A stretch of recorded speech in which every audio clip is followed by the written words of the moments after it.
Bonjour à toutes et à tous et bienvenue chez l'expert du cabriolet. Aujourd'hui dans cette vidéo, je vais apporter plus un complément à d'autres vidéos qui sont déjà parues sur la BMW Z3 parce que ici j'ai encore eu un petit cas qui vaut la peine d'en parler parce que ça pourrait peut-être vous arriver un jour. Ici pour la petite explication, le client qui a cette BMW vient de l'acheter, c'est vraiment tout récent pour lui et il voulait pas faire des erreurs dans son achat. Donc justement, il avait bien suivi les vidéos qui parlent de comment bien acheter une Z3 par rapport aux différentes maladies qu'elle peut avoir. Donc il avait bien tout ça en tête.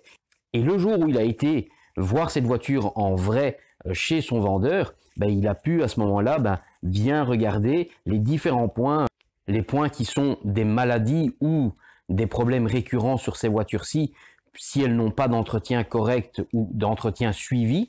Pour le coup, ce client, il a bien regardé au niveau de ses carters avant, ses carters arrière, l'ensemble des coutures, la lunette, les joints et les différents autres points dans lesquels je parle sur les vidéos précédentes. Malheureusement, tout était correct au visuel quand il a été la voir, mais hélas, après 2 ou 3 manipulations, certains petits défauts ont commencé à apparaître. Alors ça n'était pas un vice caché par le vendeur, les problèmes étaient bel et bien présents, sauf que le client est passé à côté parce que ça semblait bien, mais en fait il y avait déjà des signes de faiblesse qui étaient présents. Il fallait certes y regarder d'un peu plus près, s'y attarder peut-être un peu plus, mais c'est vrai que là dans le cas ici présent, la personne lambda qui n'a jamais fait ça peut se faire entre guillemets avoir par ces petits défauts qui vont apparaître parfois très vite juste après l'achat, parce qu'il va simplement suffire de 2, 3, 10 manipulations et bing, ils apparaissent complètement visibles. Et malheureusement, on n'a pas apporté l'œil de la personne qui maîtrise ça régulièrement. C'est vrai que moi, si je l'aurais vu, ça m'aurait directement sauté aux yeux, puisque je fais ça tous les jours. C'est ça qu'avec mes vidéos, j'essaye de vous donner un maximum d'informations, mais j'ai pas tous les cas présents à l'atelier pour pouvoir vous montrer telle particularité, tel ceci, tel cela.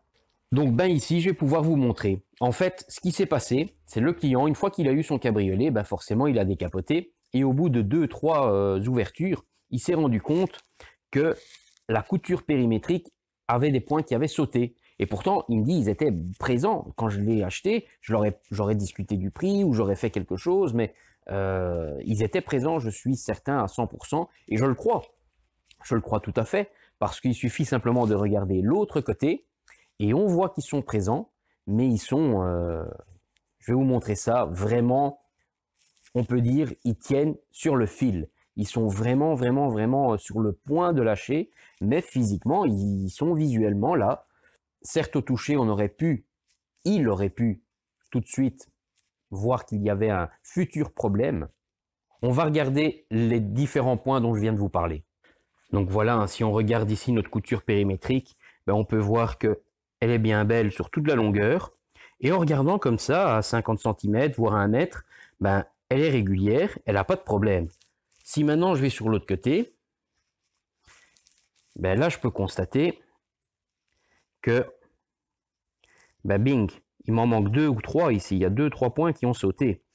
Et le client me garantit qu'ils étaient là quand il l'a acheté. Et je le crois très bien. Parce que, on va revenir de l'autre côté. Si on regarde, là on est plus ou moins à l'endroit où on a le problème de l'autre côté, du côté droit. Et de ce côté-ci, on va s'approcher un peu. Je vais essayer de vous montrer. Ça va être compliqué de vous faire voir. Mais voilà, si on regarde en fait notre fil, là on peut voir qu'on a vraiment un fil qui a de la matière.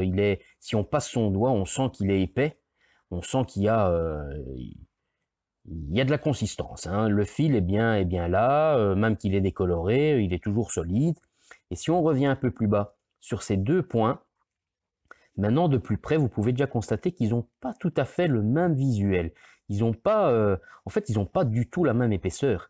Ils sont bien là, mais si je passe mon doigt dessus, je peux à peine les sentir. Tandis que si je passe mon doigt ici, je sens bien mon fil, je sens bien l'épaisseur de la matière, je vais dire, qui est cousue, et qu'ici, si je passe mon doigt là, je sens qu'ils sont là, mais ils sont extrêmement fins, donc il va suffire d'un petit effort pour bing les faire casser.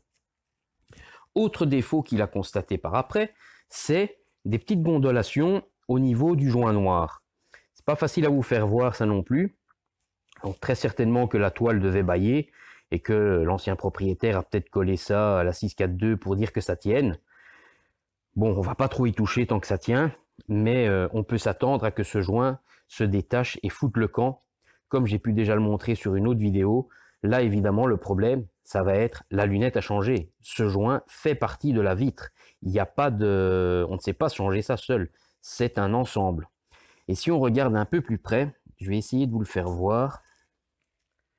On peut constater qu'en fait, ce caoutchouc noir, il est complètement micro-fissuré. J'espère que ça se voit quand même. Et en fait, c'est comme ça tout le long, hein. On peut regarder aussi bien sur le bas. Vous voyez, en fait, on voit vraiment toutes les petites micro-fissures ici. Ben, le joint, en fait, il est archi cuit. Ben, comme on peut voir, ces deux points-là, donc que ce soit le joint en caoutchouc noir ou la couture périmétrique, eh ben, la couture, elle était sur le point de lâcher. Il a simplement suffi qu'il utilise 2 ou 3 fois sa capote. Ça a donné un petit peu de tension et bing, de ce côté-ci, nos fils ont sauté. Et de l'autre côté, ça n'est plus qu'une histoire de quelques fermetures et ça va aussi sauter de l'autre côté. Donc évidemment, il est venu pour que je répare un côté, ben, je vais refaire des points des deux côtés. C'est logique. Par contre, son joint noir de lunettes, il n'y a plus rien à faire. Là, je ne peux plus rien faire à ce niveau-là. On sait juste que cette lunette, elle est en sursis. Ça pourra donc tenir 15 jours, 3 mois, peut-être 6 mois, mais on sait que c'est en sursis et c'est pour dans pas longtemps à mon avis. Ça passera pas des années. Si cette voiture est utilisée, je vais dire une saison complète, ouvrir, fermer, laver l'auto et ainsi de suite, le chaud, le froid, les manipulations, ce caoutchouc noir, il fera pas long feu malheureusement. Il va, hélas, se mettre à craqueler d'un peu partout et il n'y aura pas d'autre solution que de changer l'ensemble. Voilà quelques aléas dont le client se serait évidemment bien passé. Malheureusement, ben, c'est vrai que la capote, elle présente très très bien pour son âge, hein, parce qu'à mon avis, on est très certainement encore sur la capote d'origine, ou alors si elle est plus d'origine, elle a dû être changée très très tôt dans sa vie. C'est une capote qui doit avoir la vingtaine. Elle a une vingtaine d'années à mon avis, parce qu'on a une belle décoloration bien régulière sur l'ensemble. On a les fils qui sont décolorés, mais rien de dramatique. On a certes une patine et un peu d'usure à différents endroits sur la toile, des petites zones où ça doit se plier. Ben là, le tissu, on voit qu'il est usé, voire un petit peu râpé, un peu plus que si ce serait un pliage de quelques années à peine. Donc cette voiture a très certainement encore sa capote d'origine. Donc, pour son ensemble, elle est encore très très très belle. Le seul inconvénient, c'est qu'il y avait des petits points encore en plus de ce que le client a regardé, en fait des points où il aurait dû s'attarder beaucoup plus longuement et regarder avec un œil beaucoup plus pointu pour dire de voir ses futurs défauts, ses futurs problèmes qui étaient là présents et qui n'avaient plus que quelques instants à vivre avant de rendre l'âme et de lâcher complètement. Comme on a pu voir au niveau de la lunette arrière, heureusement, c'est pas grave du tout. C'est juste 2 points qui ont sauté. Et comme il venait de l'acheter, c'était son premier ou deuxième lavage, ben il s'en est rendu compte tout de suite. Donc il a réagi instantanément pour ne pas laisser ces points continuer à s'agrandir. Et puis de 2, ça passe à 4, et puis à 8, et puis ça devient une demi-lunette de décousu. Et là, si on attend encore, ça dégénère encore plus. Et pour finir, des fois, ça vaut même plus la peine de réparer. Donc ici, le client avait vraiment bien regardé à tout. Hélas, ces petits accros-là, il les avait pas vus. Aussi bien pour le joint, pour lui, ben, il a vu l'ensemble, ça tenait, c'était propre, c'était esthétique, l'auto était bien belle, bien lavée, bien brillante. Il n'a pas fait trop attention à ces petites craquelures. C'est vrai qu'il faut les regarder de près, hein. Ça se voit pas à 1 mètre. À 1 mètre, vous ne les voyez pas. Hein. Même à 50 cm, vous ne les voyez pas. Il faut vraiment se pencher, regarder, passer son doigt dessus, sentir si on n'a pas des petites craquelures qu'on sentirait en passant le doigt légèrement. Même chose pour les fils de couture. La zone où elles se plient, c'est là où elles vont lâcher. Donc c'est pratiquement à la moitié, on va dire un poil plus bas que la moitié. Et là, bah, si votre fil est beaucoup plus fin, c'est qu'il est usé. Hein. Donc là, on peut faire attention. Et ici, bon, la réaction a été rapide. Donc, je pourrais réparer puisque c'est juste le fil qui a sauté. Il n'y a pas de dégâts autres que ça. Donc, la réparation est possible. Il y a encore d'autres petites astuces comme ça qui peuvent apparaître, mais je ne peux pas toutes les montrer, je ne peux pas toutes les deviner non plus.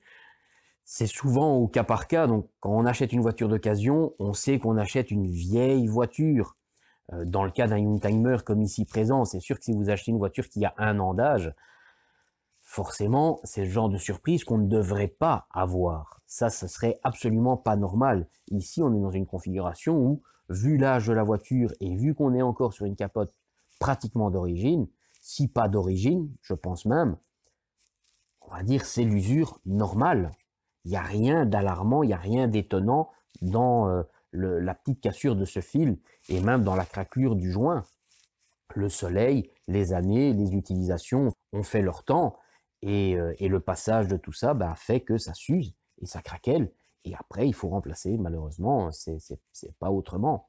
Donc voilà, j'espère que ces quelques autres petits compléments d'informations par rapport à la Z3 bah, pourront vous aider pour un futur achat ou une future utilisation. Si vous en avez déjà une, bah, scrutez-la parfois un petit peu plus perspicacement pour dire de voir si un futur défaut ne pourrait apparaître et éventuellement bah, vous prévoir un budget s'il y a des dégâts. Bon, une lunette arrière, c'est pas non plus des 1000 et des 1000, mais bon, c'est un petit budget. Donc pour celui qui doit prévoir un petit peu ses réparations à l'avance, ben là en scrutant un petit peu, il sait anticiper qui pourront arriver et à ce moment-là, ben, se prévoir une petite cagnotte quand le problème arrivera. Comme ici sur cette Z3, la lunette, comme je disais, elle est en sursis. Donc ça pourra être peut-être demain, peut-être dans 6 mois, j'en sais rien. Malheureusement, je ne peux pas dire quand ça va totalement lâcher, mais ça va lâcher. Si cette vidéo vous a plu, n'hésitez pas à un petit pouce bleu. Il y a déjà de nombreuses autres vidéos qui parlent de la Z3, que ce soit en utilisation, en conseil et autres. Donc n'hésitez pas à aller les regarder aussi sur la chaîne YouTube. Il y a également une page Facebook qui s'intitule L'expert du cabriolet, tout simplement comme mon nom. N'hésitez pas à vous y abonner, à faire un petit tour. Souvent, j'y rajoute des photos complémentaires à ce que je montre sur les vidéos. Donc quand parfois il y a la même voiture, ben, ce ne sont pas du tout les mêmes choses que je montre. J'essaye de varier et que ce soit pas copier-coller sur ce qu'on met sur YouTube et ce que je mets sur Facebook. Donc voilà, si vous avez envie d'en voir un peu plus, n'hésitez pas à suivre également la page Facebook. J'espère que tout ça vous a plu. Peut-être à bientôt ici à l'atelier. Ciao, ciao!